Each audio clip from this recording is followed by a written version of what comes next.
नमस्कार मंडळी, दामोदर ॲस्ट्रॉलॉजीमध्ये आपल्या सगळ्यांचं स्वागत आहे.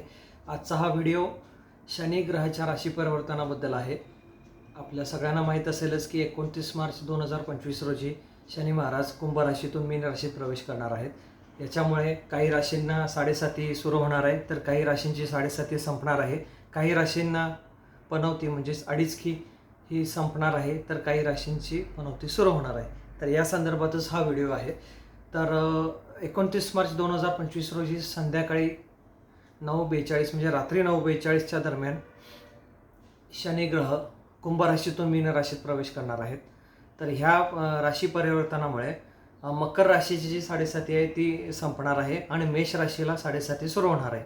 त्याचप्रमाणे कर्क आणि वृश्चिक राशीची जी पनौती होती, अडीचकी ज्याला म्हणतात, ती संपून सिंह आणि धनु राशीसाठी पनौती सुरू होणार आहे. तर ह्या राशी परिवर्तनामुळे मीन राशीला कुंभ राशीला शेवटची अडीचकी म्हणजे अडीचकीचा जो 7.5 जो तिसरा टप्पा असतो त्याला अडीचकी म्हणतात.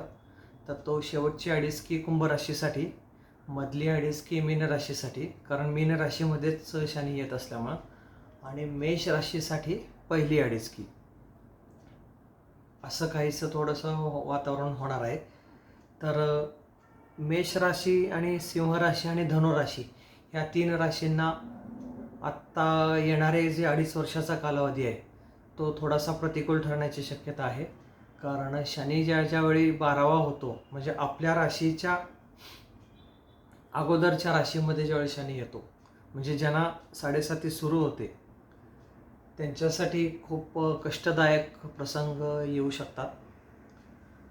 तर त्यासाठी माझा सगळ्यांना सल्ला असा आहे की विशेषतः मेषरास, सिंहरास आणि धनुरास यांना की शनिदेवांचं तुम्ही स्मरण करा.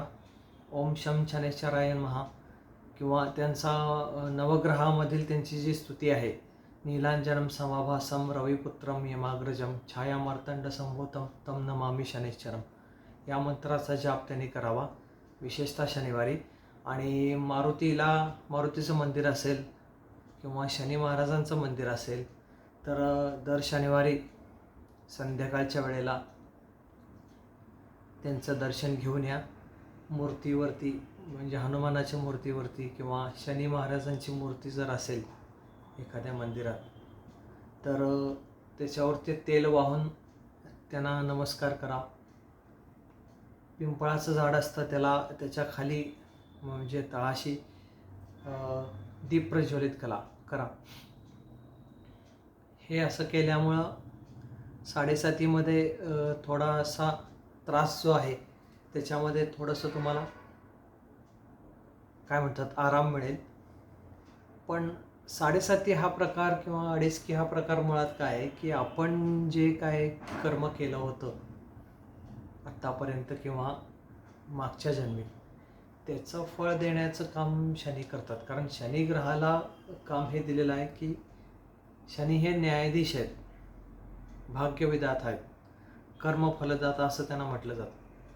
त्यामुळे शनीच्या 7.5ला किंवा अडीचकीला घाबरण्याचं मुळीच कारण नाही. मी बघतोय यूट्यूबवरती असंख्य म्हणजे असंख्य व्हिडिओ आहेत, यूट्यूबर्स आहेत, ज्योतिषी आहेत, जे यूट्यूबर झालेले आहेत, त्याने खूपच म्हणजे लोकांमध्ये भीतीचं वातावरण निर्माण केलेलं आहे की शनी राशी परिवर्तन करणार आहे, मेष राशीसाठी वाईट दिवस सुरू होणार, मीन राशीत शनी आल्यामुळं मीन राशीला देखील खूप त्रासदायक ठरणार. तर असं काही नाही आहे.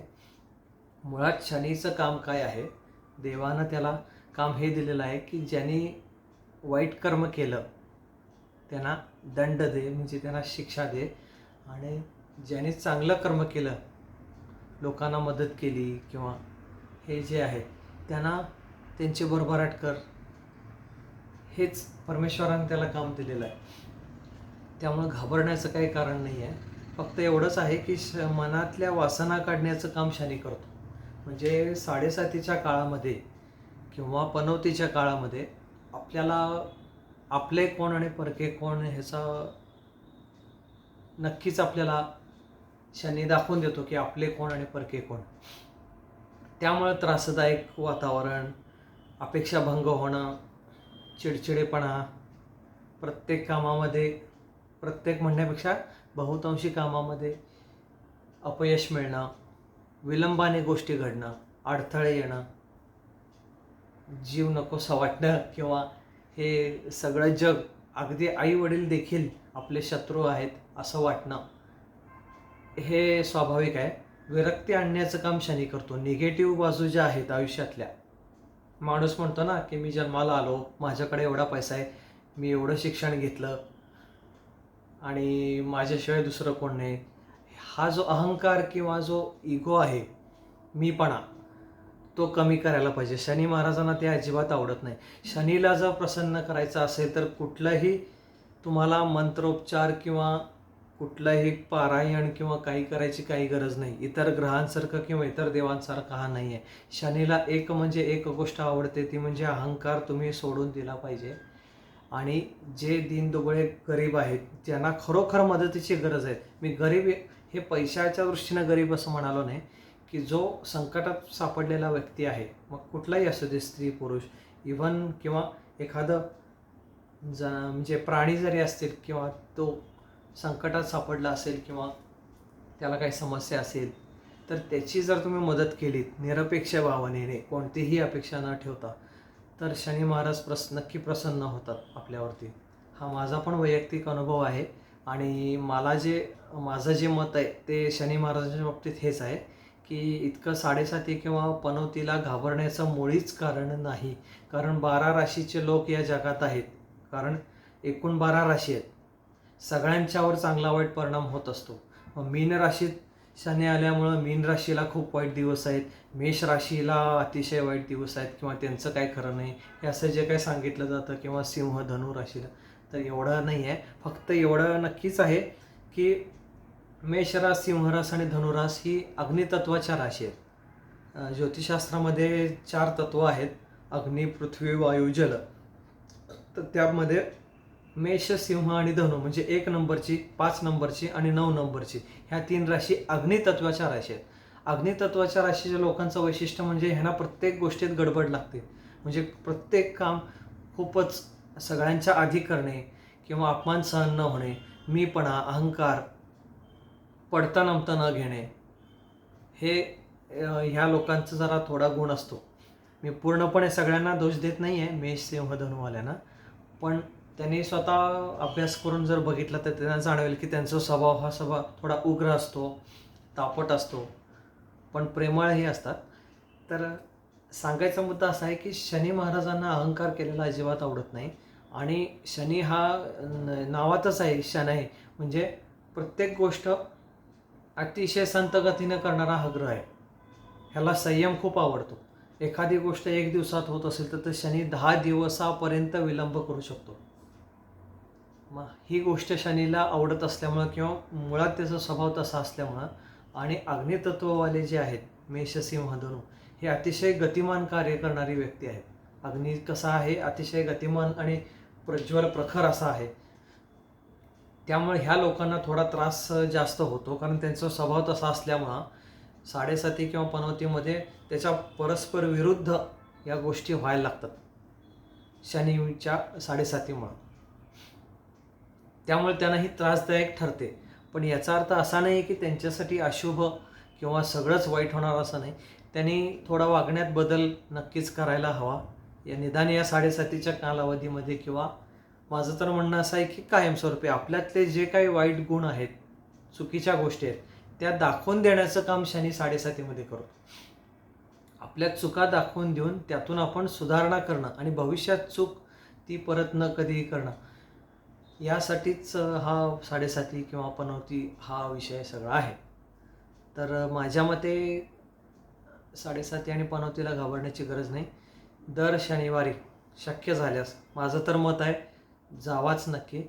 की शनीला मारुती किंवा हनुमान ज्याला आपण म्हणतो, हनुमान, बजरंगबली हनुमान, त्यांचं तुम्ही आराधना करा. हनुमान चालिसाचं पठण केलं तरी चालतंय, किंवा कालभैरवाष्टक स्तोत्र जरी म्हटलात तरी काही हरकत नाही. आणि शनिवारी संध्याकाळी हनुमान मंदिरात किंवा शनीचं मंदिर असेल तर अतिशय उत्तम. जाऊन दर्शन घ्या. शनी महाराजांचं जर मंदिर असेल तर कदाचित तुम्हाला माहीत असेल की शनी महाराजांचं समोरासमोर दर्शन कधी घ्यायचं नाही, तिरकं घ्यायचं. म्हणजे आपण शनीचं कसं वक्रदृष्टी असते, तिरकी नजर असते, त्यामुळं समोरून दर्शन घेऊ नका. तिरकं दर्शन घेतलं तर ते जास्त फायदेशीर ठरेल. आणि शनीची जी मूर्तीमध्ये पाषाणातली मूर्ती असते, दगडातली, तर त्याला डोळ्यांमध्ये तुम्ही कधी बघू नका. शनीच्या पायाशीच तुमची नजर पाहिजे आणि तिरक्या नजरेनं तुम्ही दर्शन तिरकं उभारून घ्या. बाकी देवांना कुठलंही हे नाही आहे, हनुमानाचं असेल, श्री दत्तांचं असेल, बाकी कुठल्याही देवाचं तसं नाही आहे. पण शनीचं जर मंदिर असेल तर हे कटाक्षानं पाळा. आणि सगळ्यात महत्त्वाचं त्याहीपेक्षा अहंकार जो असेल आपल्या मध्ये, मनामध्ये किंवा, तर तो बाहेर ठेवा, खूप लांब ठेवा. अहंकारानं खूप वाईट गोष्टी होतात. माणूस रसातळाला जातो. मी आहे म्हणून सर्व आहे, ही जी काही आपली भूमिका असते ती मोडून काढण्याचं काम शनी करतो आणि करतोच. त्यांना शनी महात्म्य ज्यांनी वाचला असेल किंवा शनीबद्दलचे ज्यांना माहिती असेल त्यांना हे ज्ञात असेलच की प्रत्यक्ष आपल्या वडिलांना देखील शनीनं सोडलं नाही. शनीचे वडील म्हणजे रवी, सूर्य. तर त्यांच्याशी त्याचं कधीच मैत्रीपूर्ण नातं राहिलं नाही, शत्रुत्व कायमच त्यांच्याशी झालं. कारण रवीचं कसं असतंय, रवी म्हणजे तेज, ताकद किंवा अहंकार, प्रशासन, दुसऱ्यांकडून कामं करून घेणे, प्रशासन करणे, दुसऱ्यांच्यावर अधिकार गाजवणे, मक्तेदारी करणे म्हणजे रवी आहे. शनीला तसं आवडत नाही. शनीला अंडर एस्टिमेट केलेलं अजिबात आवडत नाही. या 7.5च्या पिरियडमध्ये किंवा पनौतीच्या पिरियडमध्ये तुम्ही कुणाचाही अपमान करू नका. एखाद्या व्यक्तीला आपल्याला माहिती आहे की हा व्यक्ती आपल्यापेक्षा सरस नाही आहे, आपल्यापेक्षा खाली आहे, किंवा आपल्यात जे गुण आहेत त्याच्यापेक्षा हा कमी गुणाचा आहे, तर त्याला तुम्ही अंडर एस्टिमेट करू नका. म्हणजे त्याला कमीपणा अजिबात दाखवू नका, कारण शनीला हे आवडत नाही. तसं जर तुम्ही केलं तर तुम्हाला भोगायला तयार राहायला लागेल. हे मी अगदी माहिती देण्याच्या उद्देशानं सांगत आहे. कोणाला भीती देणं किंवा अफवा पसरवणं हा माझा उद्देश नाही आहे. तर एवढंच ह्या व्हिडिओमध्ये. आणि विशेषतः सिंह आणि धनु राशीच्या लोकांना 2.5 वर्षाचा जो कालावधी आहे त्यामध्ये त्यांनी देखील ह्या आत्ता मी जे सांगितल्या गोष्टी त्या करा. शनीच्या मंदिरात जाऊन शनी महाराजांचं दर्शन घ्या. नसेल तर हनुमानाच्या मंदिरात जावा, मारुतीच्या, तेल वहा. आणि तेही जरी नसेल तर घरात बसून तुम्ही ओम शनशनेश्वराय नमः ह्या मंत्राचा जाप केलात तर ते अधिकच उत्तम होईल. येणाऱ्या काही व्हिडिओमध्ये मी ज्योतिषशास्त्राविषयी, कुंडली काय असते किंवा 12 राशी कशा असतात, कुंडलीमध्ये 12 स्थानं काय असतात, प्रत्येक स्थानाचं काय महत्त्व आहे, या संदर्भातले व्हिडिओ मी लवकरच आणत आहे माझ्या चॅनलवर. माझं चॅनल सुरू करून मला बरेच दिवस झाले, पण मी खूप दिवस, माझ्या मते जवळपास 1 वर्षभर झालं मी व्हिडिओ टाकलेले नव्हते, काही कामामध्ये व्यस्त असल्यामुळं. पण आता इथून पुढं नियमितपणे आपल्या सगळ्यांना माझ्याकडून व्हिडिओ मी देण्याचा नक्की प्रयत्न करीन. आणि माझं आपल्या सगळ्यांना विनंती आहे की व्हिडिओ जर आवडला असेल तर नक्की लाईक करा, माझं चॅनलला सबस्क्राईब करा आणि इतरांनाही शेअर करा, जेणेकरून मी जे काही व्हिडिओमध्ये सांगतोय ते जर त्यांना कदाचित उपयोगी पडू शकेल. तर ह्या व्हिडिओमध्ये एवढंच. आपण परत भेटू नवीन व्हिडिओमध्ये. धन्यवाद.